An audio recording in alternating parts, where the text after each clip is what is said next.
What's going on, everyone? It's Jay from the Wednesday Night Whiskey Committee here with another episode. This week, before we get started, as always, let's present the committee. I almost got ahead of myself and wanted to present arms. Right. Like I said, my name is Jay. With me this evening is co-host and co-founder Michael Handsome Man Cavino. Hi, everybody. And the professor, John J. Feathers. Hello. Who is also a co-host and co-founder. And also a handsome man. It's true. I am. It was his inspiration that made me grow the beard. Aww. Yeah. And now I blush. Like arms. Sorry. We were getting emotional there for a minute. I was getting all tingly in my naughty for bits. everybody at home. The reason watching this video. Hi. We present arms to show our gentlemanly intentions, to let the viewers at home know that we're not going to kill each other over an argument. As always, I am presenting the Kimber 45 ACP Ultra Carry 2, and as you can see, it is clear. It is not only a beautiful firearm, it is clear as well. I am presenting the Browning High Power, and as you can see, It is clear. it is clear.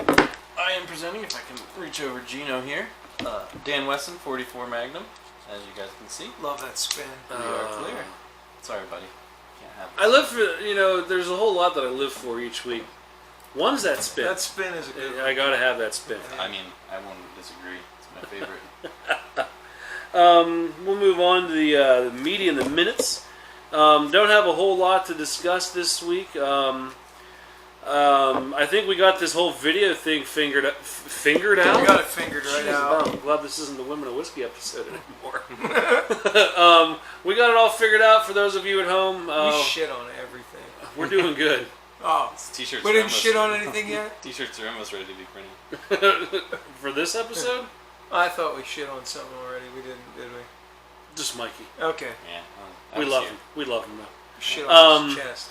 We think we got it figured out as far as camera placement goes and microphone placement, so we're pretty pleased with last week's video as far as the audio and video turned out. So if you have any suggestions for us, please keep them to yourself. We don't care.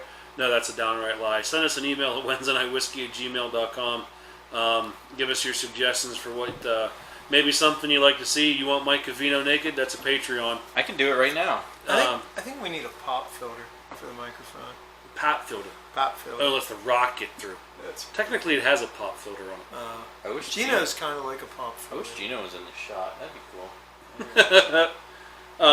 So like I said, let us know if there's anything you want to see in these videos. We told you we're incredibly boring, and you're finding that out. The science experiment part 2 has begun.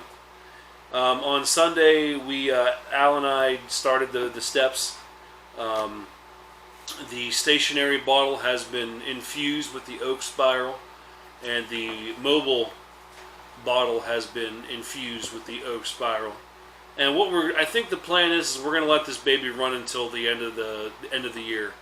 It's going to run approximately 3.5-4 months. And then we're going to drink it. Yes. Okay. I had to go back and listen to the episode because I don't remember what we were talking about. Imagine that. Whiskey. It's true. And we decided that we wanted to have a stationary bottle and a motion bottle that aged the same amount of time, and we wanted to see if the motion bottle tasted better than the agitated. If it tasted better than the stationary bottle. And not only are we doing that, we're taking it a step further with, we still have the original bottle that we aged for 2 weeks. So we want to see if it in fact tastes even better the longer. Now it has an infusion still in it. No. Okay. This is post-infused. Post-infusion? Yeah. Wow. Band name there, I think. Yeah. If you want to use that band name, send us a... I think that's a whole new genre. I think Jay just invented a whole new genre of music. Post-infusion. Infusion. Nice. So, like I said, it's kind of cool to report that. However, now you're going to have to wait in limbo for about 3.5-4 months until we get things to where it needs to be. My prediction on the post-infusion bottle is that we won't see much change if it's indeed not infused. No. I know that that's not going to change. I know. Well, we want to see the difference between, because that was only aged for 2 weeks, Right. as opposed to being made aged almost 4 months.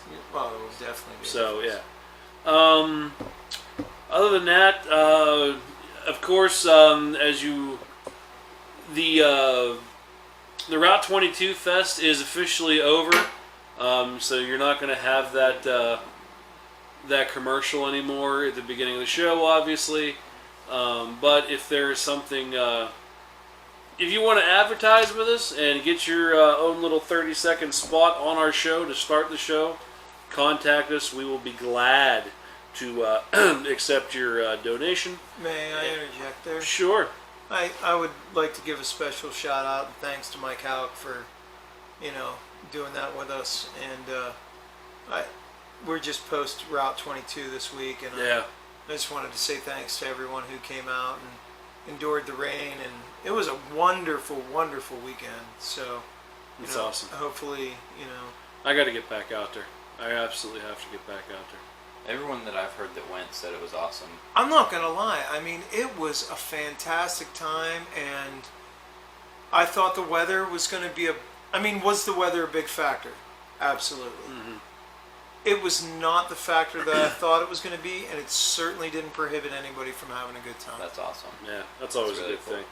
Yeah.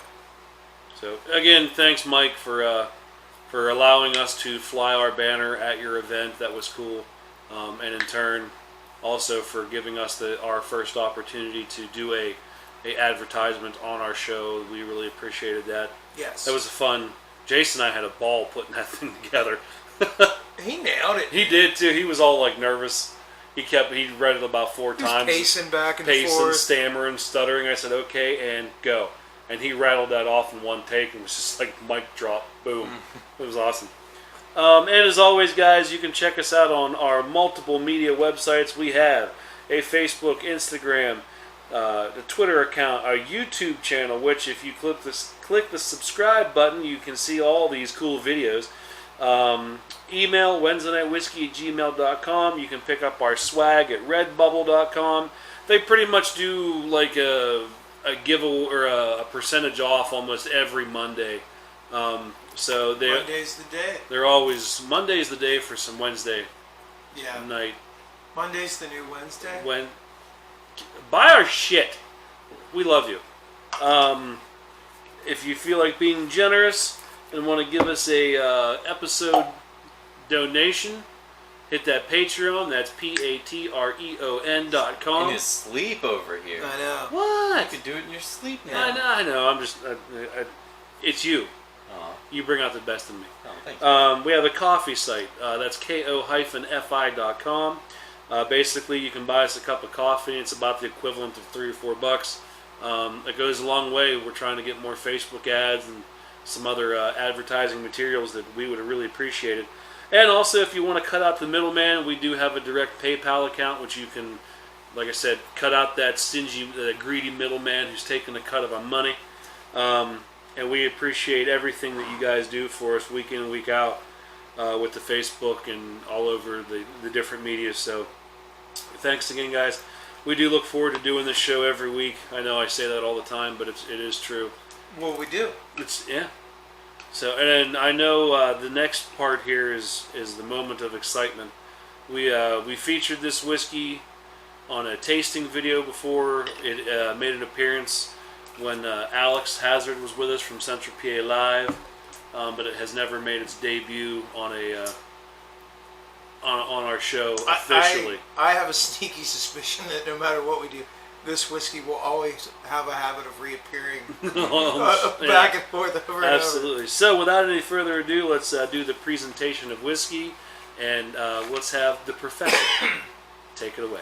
The whiskey this evening is, well, I'm not going to mince words or try to play any kind of neutrality. Laphroaig. Yes. I'm in. Let's do it.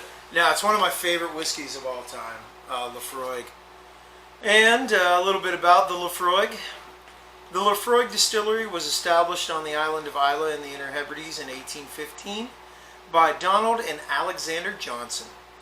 The Johnsons who founded Laphroaig were indeed from Clan Donald and are likely to be from the McKeon of Ardnamurchan branch of the clan. That's important to know. The family anglicized their name to Johnson.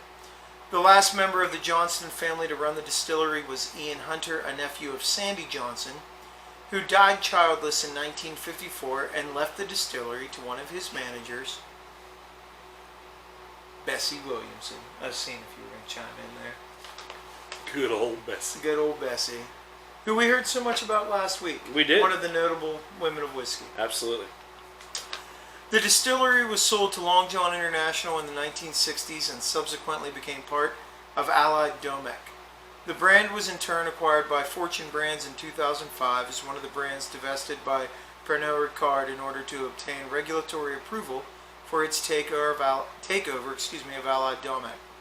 Fortune Brands then split up its business product lines in 2011, forming its spirits business into Beam Inc. Beam was then purchased by Suntory Holdings in April 2014. So what we're seeing is that the Laphroaig today is owned by Beam Suntory. Laphroaig has been the only whiskey to carry the royal warrant of the Prince of Wales. That's a pretty high distinction. Which was awarded in person during a visit to the distillery in 1994. The distillery identifies Charles by his title, the Duke of Rothesay, as he is recognized in Scotland. The 15-year-old is reportedly the prince's favorite scotch. 15-year-old, huh? The 15-year-old, yes. This evening we'll be enjoying the 10. Laphroaig does indeed call itself the most richly flavored of all Scotch whiskies, and it is frequently aged to 10 years. That's what we'll be enjoying tonight, although the 15-year-old variety is also somewhat common. There are also 27, 30, and 40-year-olds, but they're pretty rare and pretty expensive. They did market an 18-year-old, but it was discontinued in 2015. And Laphroaig is very well known for having a peaty, smoky flavor. The Laphroaig quarter cask was introduced in 2004. This expression is aged in smaller casks and is not chill filtered. Due to the smaller barrels used, the oak surface contact is 30% greater than with standard barrels. The company describes the effect of this as creating a soft and velvety edge to the whiskey. The quarter cask is bottled at 96 proof, and the standard bearer 10-year-old bottling is bottled at 40% or 43, depending on the local market. I don't know what the bottle we have tonight is. 43, so we got 86 proof here. We did it, guys. Yay! We did it! There are also expressions now selling in travel retail. Laphroaig Q&A cask, which is matured in ex-bourbon barrels and virgin American oak casks. Laphroaig PX cask, which is matured in 3 types of wood. Have you guys heard about the Laphroaig triple wood? I'm not sure I've heard It's of pretty amazing. What are the 3 woods? From American oak to quarter cask to Pedro Jimenez ex-sherry casks. That's what. Yeah, I don't know what the wood on the sherry cask is. I'm thinking it's oak. Yeah, you would think.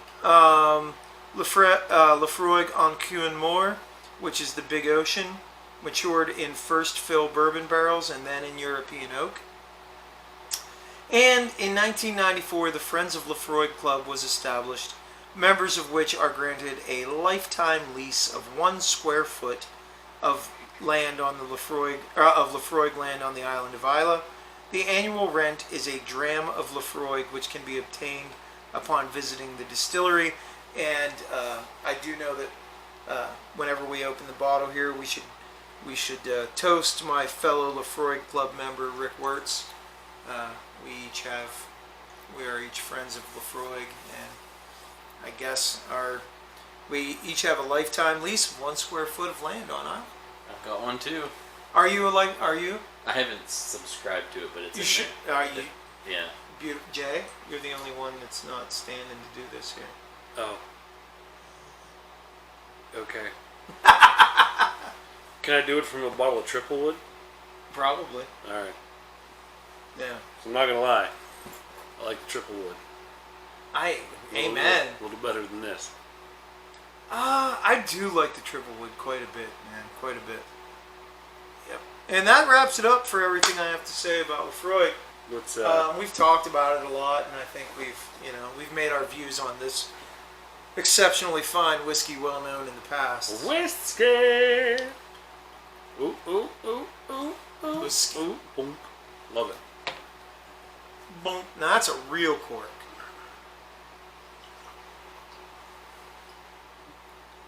Jimmy, you're not getting that one. You're a smoky peaty guy. Thanks. Oh my god. Not that I'm going to short you.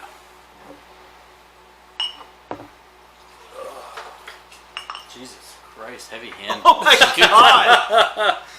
Settle down, buddy. That's an Andre the Giant finger. I would make a great bartender. You would. Well, cheers, boys. Cheers. Another Slunch some more. another episode. Where are you going, bud? A toast to Mr. Wirtz. Mr. Wirtz, can we also toast another individual tonight? Or should we wait? We can do it right now. Let's do it. That's fine. And since we are drinking Laphroaig, I would like to make a personal, very heartfelt, and warm happy birthday toast to my darling daughter, Gwyneth Aislinn Feathers. So, happy birthday, my dear. I love you. Happy birthday.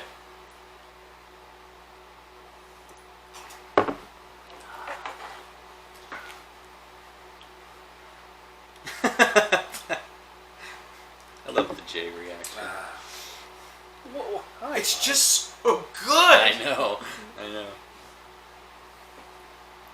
We can be friends. It's okay. Gino knows you don't love it. He's trying to tell you. I'm not going to go anywhere. Okay. I'm going to stay right here. It's okay. What we have going on right now, folks, is Gino's trying to console Jay and let him know that the smoky, peaty wonderfulness of Laphroaig is actually something that he should embrace. Yeah, instead of running from it. Instead of taking my notes. Huh. Yeah. Well, I think after I enjoy a couple more sips of this, Yeah, we should. It'll be the time to officially rate what is probably going to be the second whiskey that we ever put on the premium list. Yeah. As far as our rating system goes. Boy, I don't know why you'd assume that. A little discussion here about the whiskey itself. I mean, I've made myself pretty clear. You've obviously made yourself fairly clear in the past. Tell us, Jay. Just tell us a little bit about your thoughts on Laphroaig. Well, I think before we go further into that, while he gets another sip of it, we should tell the listeners who maybe have not enjoyed a Laphroaig what we're tasting, what we're smelling, what we're feeling. Okay. So, the nose on this is very typical of the region. It's got that smoky nose, kind of like a campfire. Yes. Which It's an is island. Be It's the an island malt. Now, as far as the nose reflecting in the taste of it, you definitely get a lot of that smokiness in the flavor as well. Yeah, it's not one of those ones that lies to you through the nose. It tells you. No, right away. It's just instantly. But it's not an abrasive. It's not an abrasive, smoky, peaty. It's not as smooth as a Lagavulin, but it's dang close. It's dang close. I think that's. See, I'll fight you on that. I don't think that it is. Oof. Because as a guy who really doesn't enjoy a smoky, peaty whiskey, like I really, really love the Lagavulin. And like this is a total contrast to my palate. Well, see, I think what he was saying is it's not as smooth as the Lagavulin. No, I thought he said it was. Did I misunderstand? No, it's not. Oh, my bad. I thought you said it was close. It is close, but it's not as smooth.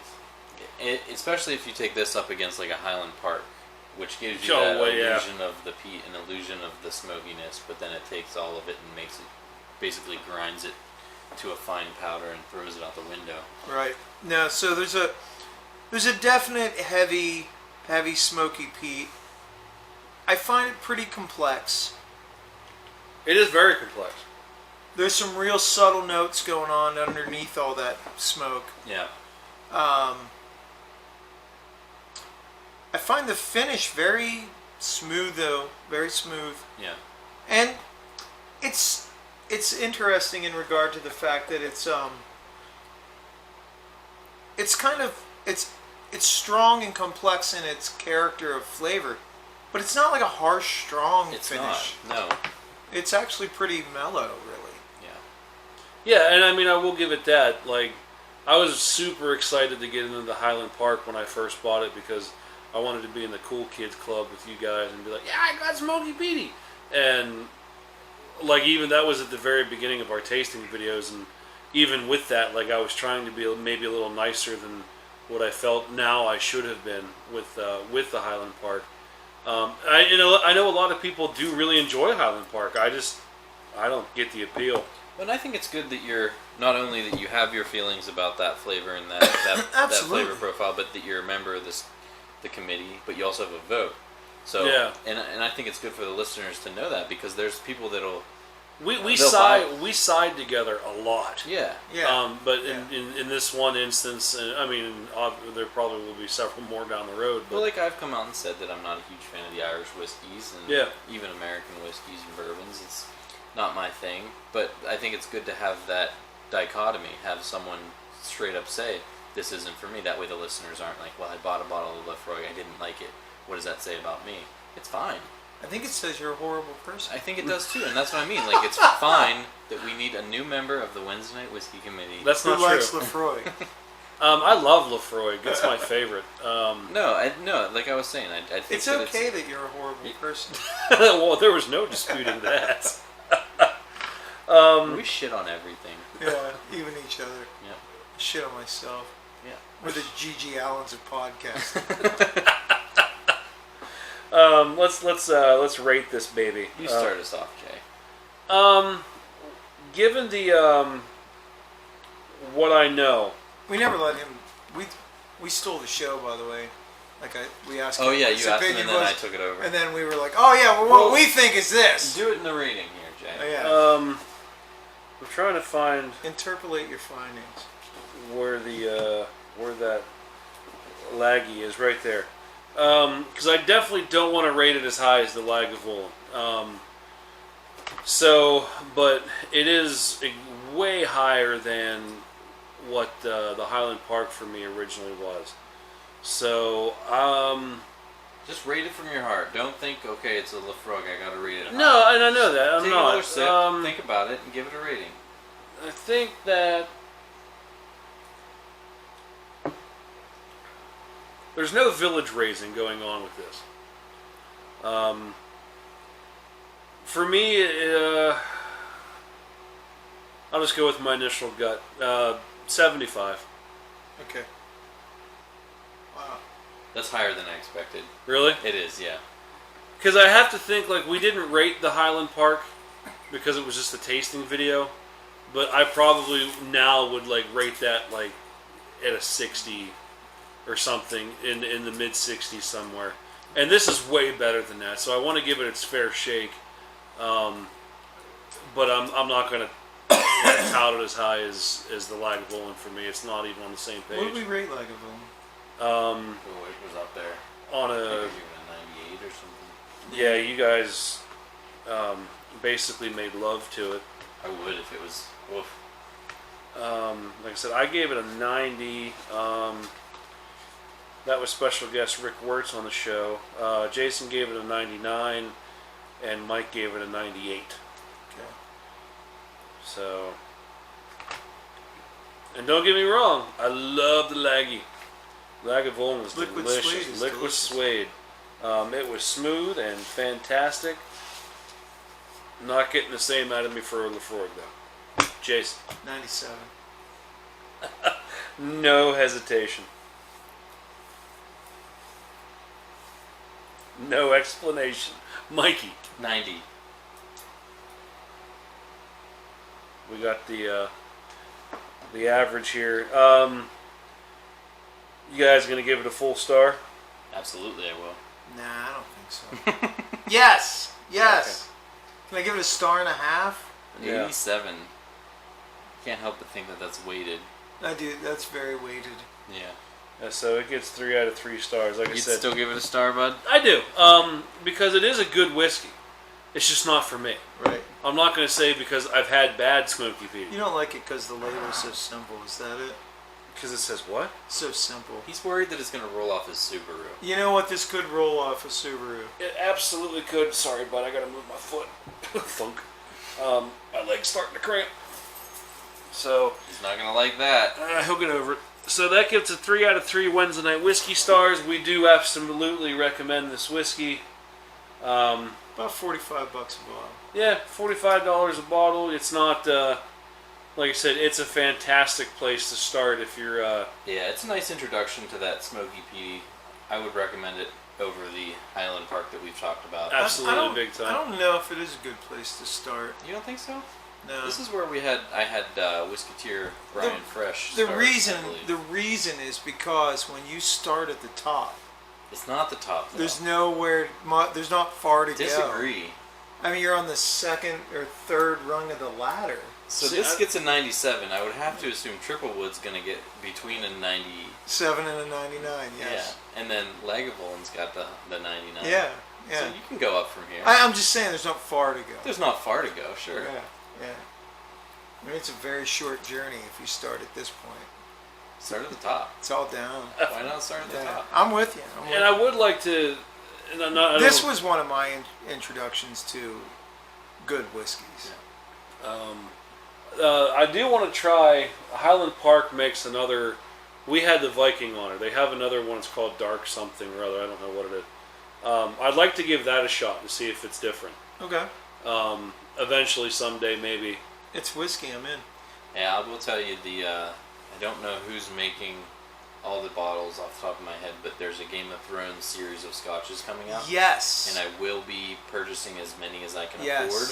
Yes. So which means we each get one of them. Yes. If any of the listeners are looking to... if anybody's looking to warm our cockles, then... Exactly. Yeah. Because they're going to do one for each of the 7 kingdoms, the 7 families of Westeros. I can't believe that Laphroaig or Lagavulin is Lannister. I 100% can. Yeah, I can't. Well, their crest is a lion. It was founded by Campbell, I guess. Yeah, yeah. It does make some sense. What if my favorite character in Game of Thrones is a Lannister? Then it's okay. Okay.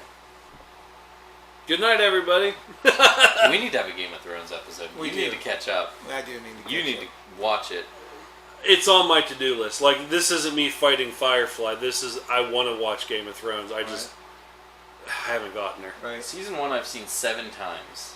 Season 1. And then from there kind of tapers, obviously. I've seen season 7 once. You've never seen it yet. I know.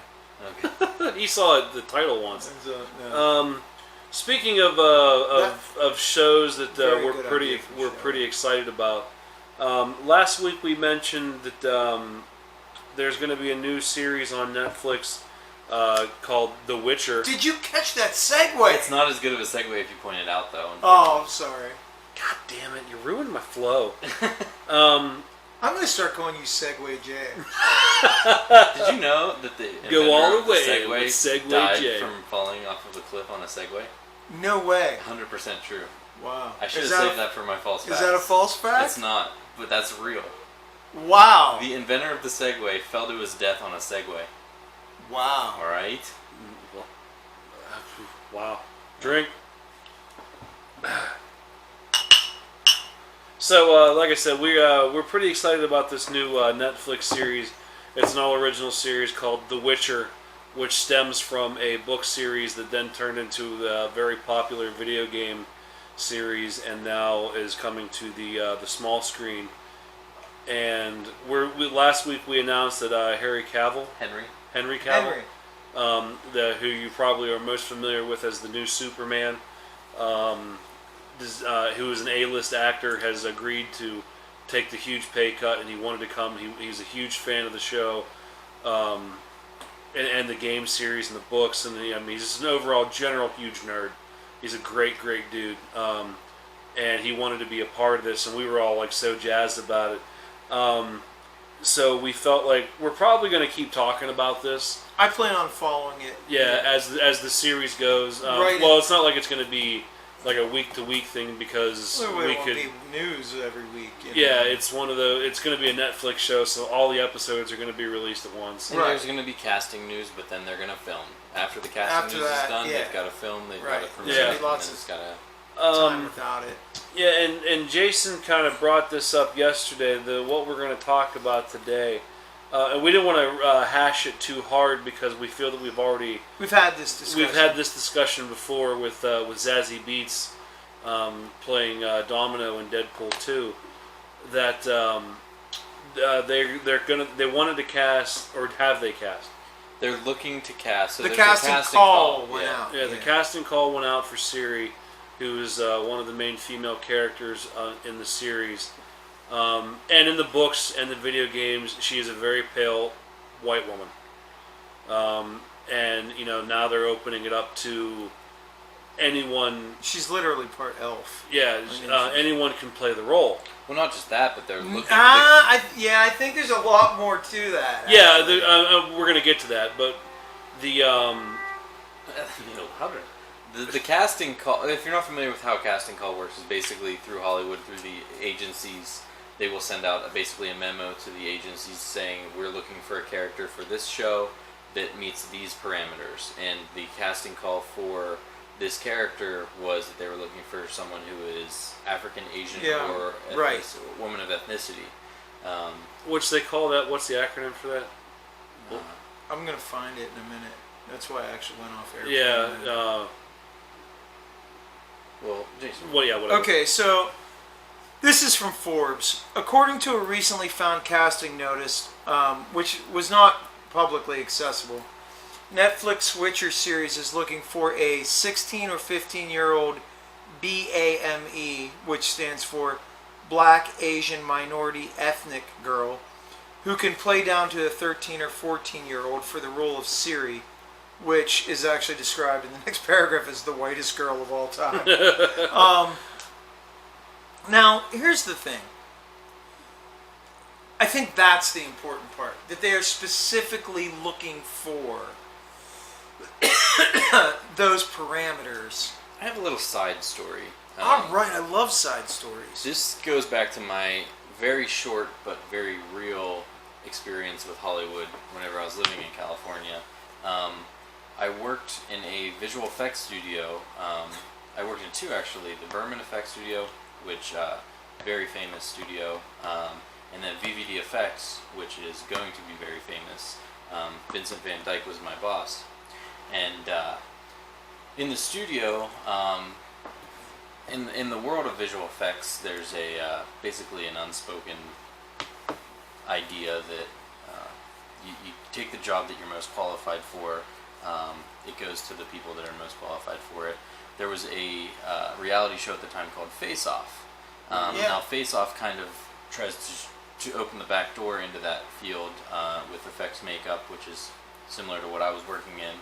And I was able to meet a few of the past winners and the past contestants on the show, all very cool people, but then the show kind of gained traction and was kind of geared towards the mainstream audience. So it stopped being about the talent and the creativity of those involved in the show and started becoming a reality show. So it was going on, I believe it's third or fourth season whenever I was working at Vince's studio, and one of the executives had stopped by and said, hey, we're looking for someone to compete on this show. Do you have anybody in mind? And Vince, of course, turned the show down because he was more concentrated on his work and all of his people in his studio, which there was only a handful of us, but not interested. But the executive basically came out and told us, well, the winner's going to be a female this year. Right. That's not how any type of competition should be. No. It should be we're looking for the most qualified, most talented individuals. It was we're looking for someone who can win this who's a female. Right. And that kind of just goes back to that. It's not who's most qualified for the job. It's we need to fill a certain gap that we think the audience wants. Mm-hmm. So I think that's what's going on with this Witcher I think that's series. absolutely what's going on with it. And yeah, I mean, it's not about having a specific issue about whoever plays the role.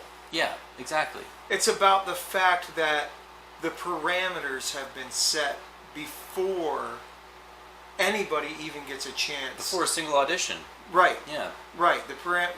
That's already been defined. And I mean, I don't have here's my thing with the whole thing, and I know you guys may feel slightly different than I do in this, and that's okay. My thing is this. I know that I'm going to butcher this guy's name. The Polish author, Andrzej Sapkowski. Don't make me say that again. Okay. I know that he's okay with it. Yeah.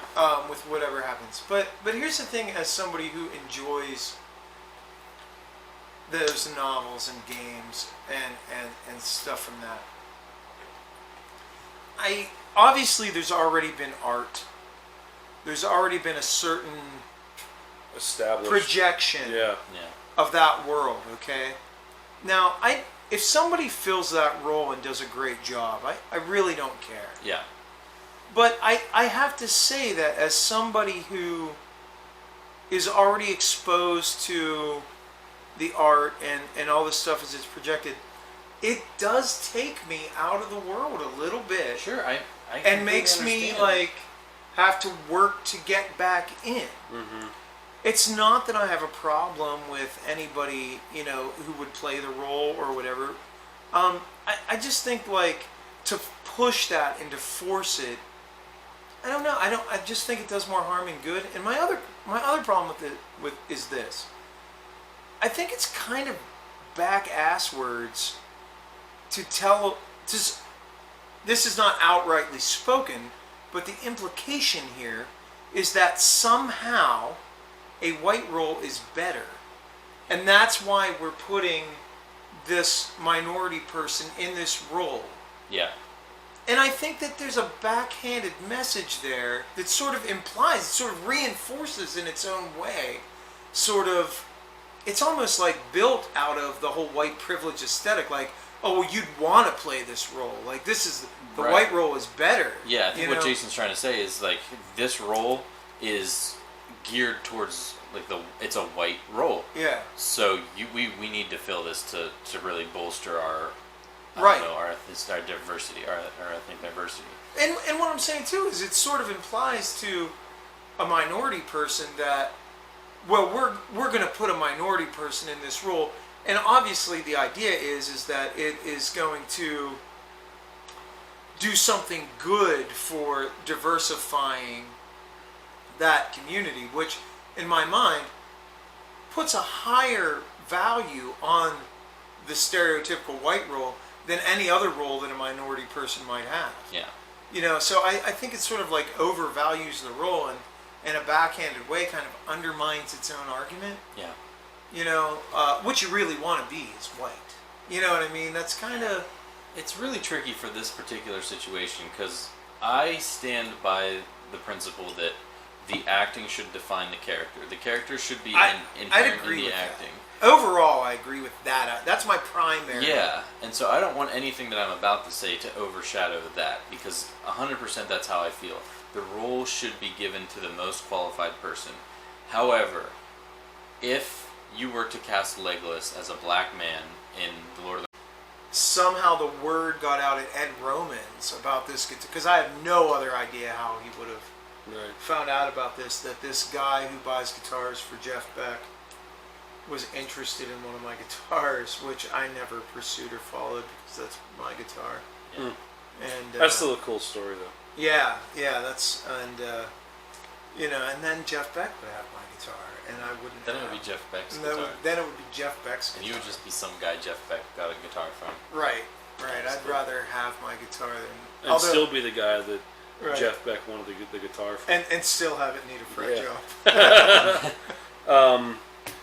So that's kind of cool. Like I said, I thought that was going to be a little bigger in my brain, but I think we still had a little bit of fun with that. Now we're going to move on to discussion number 3, which is a callback to a few episodes ago. Yes. We had so much fun that we insisted that Mikey do more, and we are going to hit you with some more fake facts. Facts. So you've not been exposed. I have not. Like okay. I did not want to be a part of this time. I wanted to be surprised. All right. Yes. So these are again 4 facts fabricated by myself and 1 true fact. Now I will say the true fact in this I knew beforehand before I put it in. I had heard this before, so I have a feeling one or maybe both of you have heard this fact before. Hopefully not all the listeners at home have. But I feel like this time around I did a pretty good job on the fake facts. Right on. The fake facts. I'm actually pretty happy with some of these. I thought good. that they kind of came out pretty groovy. So I guess without further ado, bear with me. I'll do the same format that I did last time. I will read the facts one at a time. I will read them twice each, and then I will kind of highlight them for you guys to discuss and see which one you think is the fake fact. Okay. And maybe give me some feedback on the real one. All right. See what you guys think. Okay, so starting with number 1. On the set of Star Wars, while filming in Tunisia, several kids would come onto set to see the filmmaking and pester the cast and crew, so George Lucas dressed a few up as Jawas, which made the final cut. On the set of Star Wars, while filming in Tunisia, several kids would come onto set to see the filmmaking and pester cast and crew, so George Lucas dressed a few up as Jawas, which made the final cut. Fact number 2. The lint that gets caught in the dryer has a technical nickname that is used by firefighters when describing the cause of many household fires: pocket kindling. The lint that gets caught in the dryer has a technical nickname that is used by firefighters when describing the cause of many household fires: pocket kindling. Fact number 3. George Washington never really had wooden teeth. The myth was fabricated due to the fact that it was indeed a method used by dentists at the time.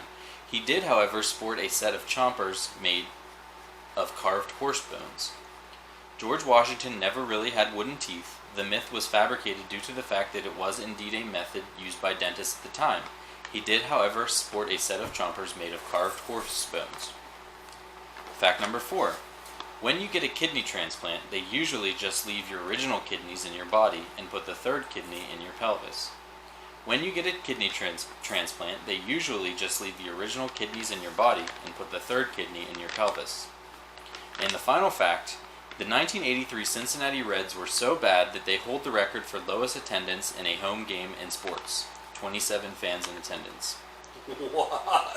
The 1983 Cincinnati Reds were so bad that they hold the record for the lowest attendance in a home game in sports: 27 fans in attendance. If that's not the fact, that's the fact I want to be real. Yeah. Alright, so I'll just do a real quick rundown so you guys have these. So the first one was the Star Wars fact. Second one was the pocket kindling. Third one was George Washington's teeth. Fourth one was the kidney transplant. And the fifth one was the Cincinnati Reds. Discuss. I kind of know which one I want to say is real. Me too. Because I believe that it is real. Because I've called it that before. Well, here's something that I'm wondering about. Like, for example, from doing like certain different kinds of like survival training, and from like helping out with the Boy Scouts and stuff, I have used dryer lint as kindling. Yeah. So, is it a fact that that stuff can be used like that? Absolutely. Right. My question is, do firemen call it that? Yeah. You know what I mean? So it's this mingling of the truth and possible. You know, there's one part of the story that is very true, but one part of the story that might not be, that makes you a duplicitous person. I don't know. What do you think, Jay? See, that's the one I was thinking. Like, I feel like it's got to be, because I know that I've called it that. But I don't know. I don't buy the kidney thing.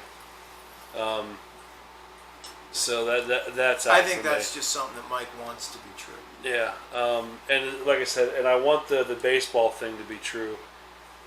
But you can usually give 27 tickets away to somebody. Right. So I'm going to say that the pocket kindling is the answer. Is the true fact. That's what you're going with? Yeah. I'm going to go with Jorge's wooden teeth. Okay. So I will say, the pocket kindling was inspired by a very, very dear, close friend of mine. She's terrified of dryer lint, and that is a fake fact. Man. It is not real. George Washington never had wooden teeth. Unfortunately, horse bones were never. He had whale. He used ivory. Yeah. He had used lead, gold. Right. Never horse bones. I thought it was ivory, maybe, but okay, good. Did you know that when you get a kidney transplant, they actually leave the original kidneys That's in awesome. your body? They just Really? they just replace it with the. I mean, with it the does make sense because it's just another risk. Yeah. Unless they would be like horribly diseased or something. There's no reason to take them out. They just Okay. leave them in there. That's the true fact. That's awesome. Wow. Yeah. But they put it in your pelvis. Yep. Doesn't that get uncomfortable after a while? I guess you don't feel it. Well, I mean, I don't feel my kidneys now. Right. I'm feeling mine right now because I gotta make use of the facilities. But what Jason said was true. One thing that I do think about when I create these the fake facts is I like to root them in some type of truth. Mm-hmm. Like for example, the George Washington thing. Mm-hmm. He never had wooden He teeth, never so did have wooden that kind of strikes that chord in your head. All right, this might be true. Right. Star Wars was filmed in Tunisia. Right. That could be true. Right. The Cincinnati Reds in 1983. Who the hell knows about them? So that's why you use that. Like, Because it could be. they could have been terrible. Right. But who knows? I'm interested in finding out what the Reds were like. Yeah, I know, right? So yeah, that was my round of fake facts this time around. I wonder how the Whisketeers did. I know. I'm interested. send us your results. WednesdaynightWhiskey@gmail.com. Be truthful. Yeah, don't lie. Well, we have a truth sniffing lie dog. Yes, That we do. if you are caught lying, we will bring you to the lair of Gino, and Gino will lay on you for the next episode. He would too. Yeah. Do I get a thumbs up? You get a total thumbs up. Thumbs up. Okay. Yeah, those were good. And then, like the last one, it was kind of. Well, of course you got a thumbs up. You tricked us. I did good that time. You did I good did that good that time. But so let's move right along here to the saddest part of the show, where we decide that it's almost over. With the segment that we have started the show with, and we'll end the show with every time. Before we end it up, I gotta know, you've been sipping on Laphroaig all show now. Yep, Are you still of the same mind? I still have the same amount of whiskey in my glass. You can lower your rating before the show's over. If you couldn't tell, I'm saving one last sip in case I'm we getting- toast anybody. I got a little bit in there. I've been sipping on it. Like I said, it's not bad. It's just not for me. The triple wood is way better. Like, I enjoyed that. Triple Wood's great. Have you had it? Have you ever had I'm George looking- Washington's triple wood teeth? Yeah, he never had triple wood teeth. They were single wood. Single horse bone. Single horse bone poop. What are you listening to this week, Jason? I have dug to the back of the racks, and I actually, this is something that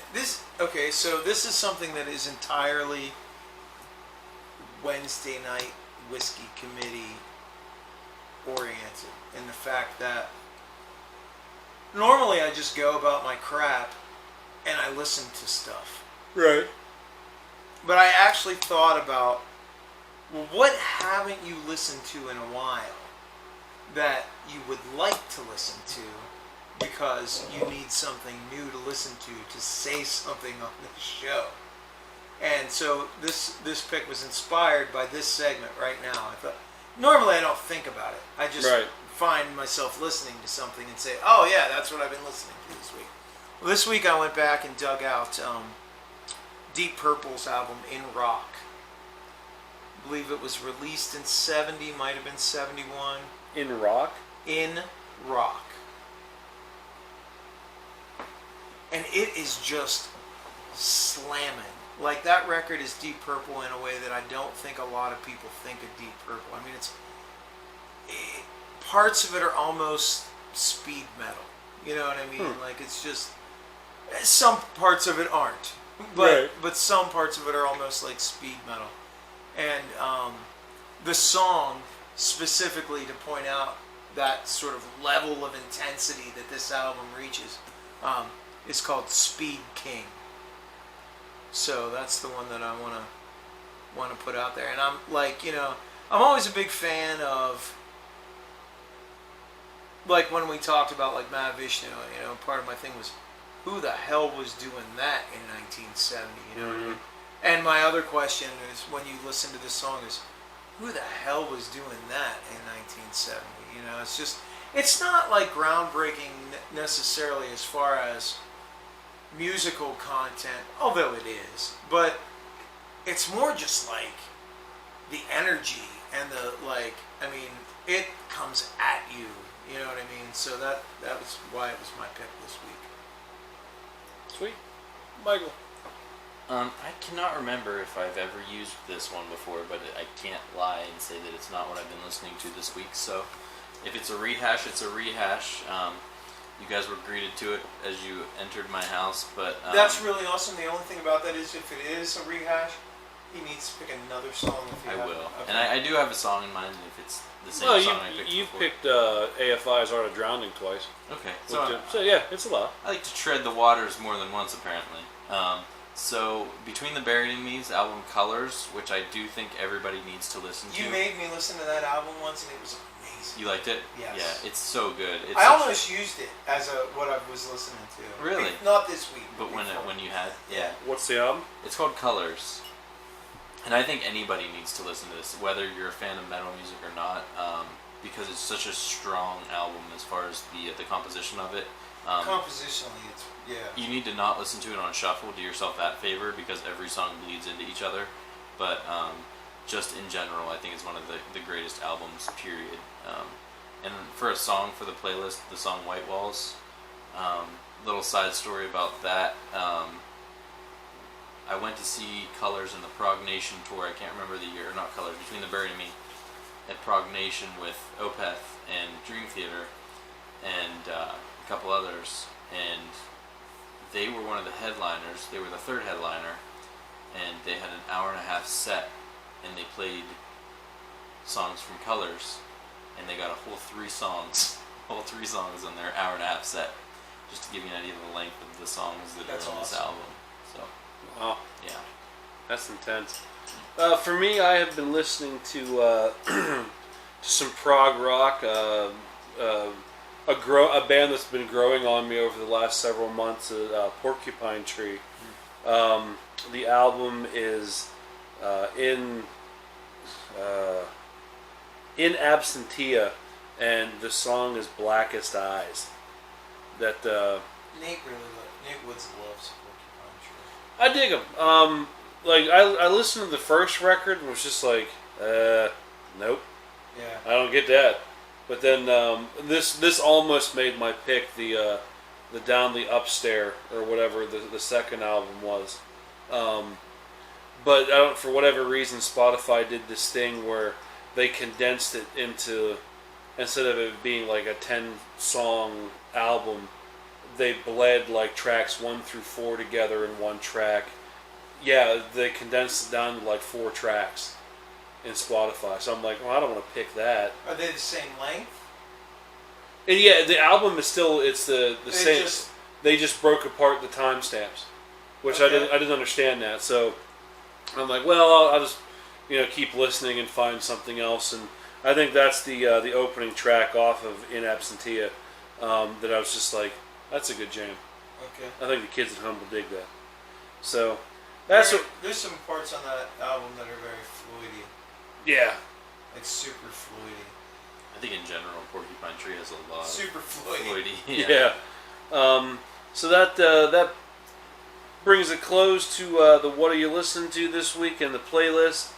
And that also effectively puts the cork in this week's episode. Thanks again, guys, for tuning in. We had a great time discussing The Witcher, some collectible things, and Mikey's fake facts. That's very cool. We greatly appreciate all the Whisketeers, new and old, from day 1 to day 254. Wow. Yeah. That's It does mean a lot to us. And like I said, we can't thank everybody enough for sticking it out and continuously listening every week. Oh, and before I forget, Whisketeer and the secret fourth member Al Scarton posed a question to us on the Facebook page. Uh-oh. And it was, can a life straw in fact make Jack Daniels more palatable? No. No. I would like to find out. With that, I am Jay. I am Jason. I am Michael. And we just awkwardly ended the Wednesday Night Whiskey Committee. Please listen responsibly.